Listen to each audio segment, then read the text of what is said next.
Thank you, team. We stand together. It's been a difficult transition to democracy, and it will continue to be.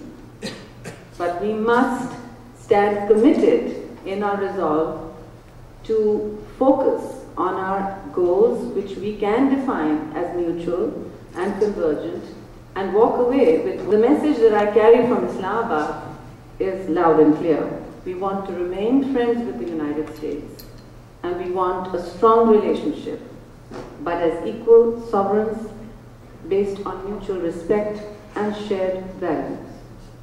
Our friends in America must know that our sacrifices in the war on terror far outnumber those of any other international or NATO coalition partner in Afghanistan.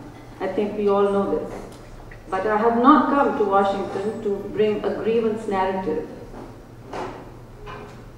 We are still determined to redefine our bilateral relationship from dependency. Economic assistance, as you know, can never be a substitute for a strong and binding trade partnership, which we also seek. We expect to be economic and political partners, not just battlefield allies. But this is my vision, and it is shared by my government, which awaits the vote of Parliament and the consensus of Parliament, which, as I said, is a very important development in our history.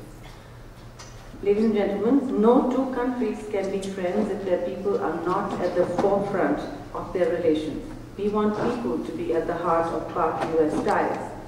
And as Pakistani Americans, I want you to know that I will rely heavily on you as the extended arm of the embassy and deliver to the American public.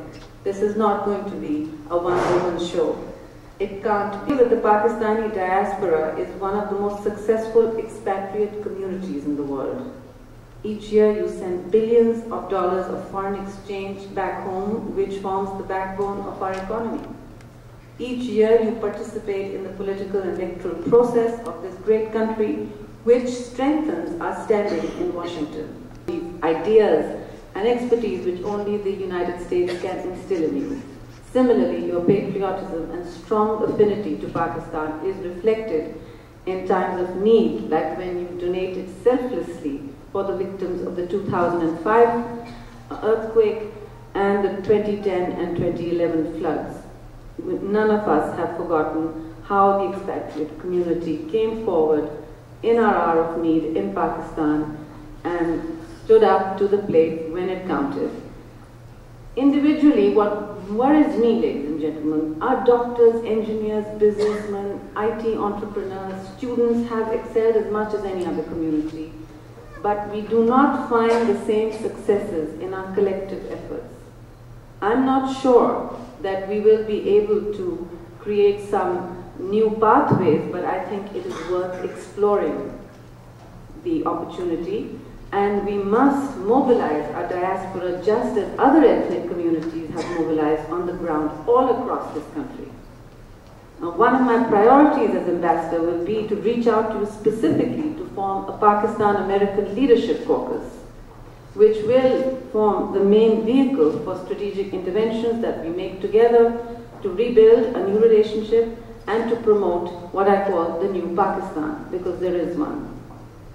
Our cultural outreach program, built with your help, I hope, will be aimed at showcasing the real Pakistan, not the one that is just refracted through a pure security lens, not the Pakistan of just bombs and bullets, because that too is a reality, and it's a daily reality for many of us who stood in their face, but also the Pakistan that is changing on the ground.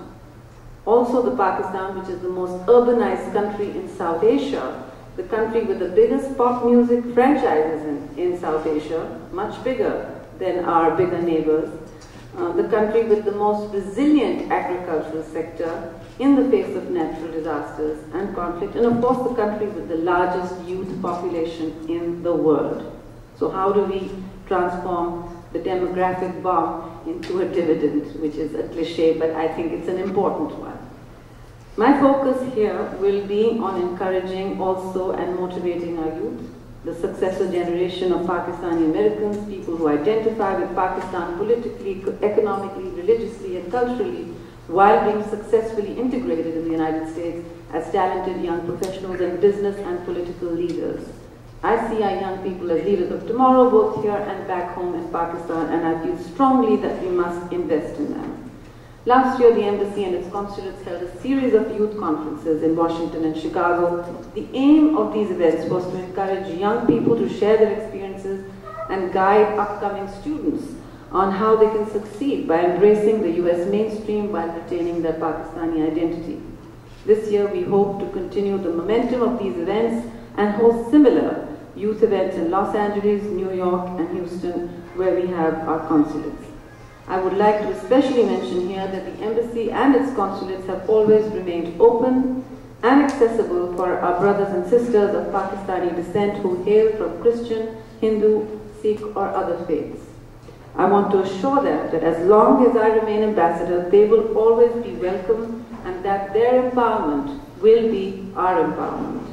A nation that protects its vulnerable is the only secure nation in the world.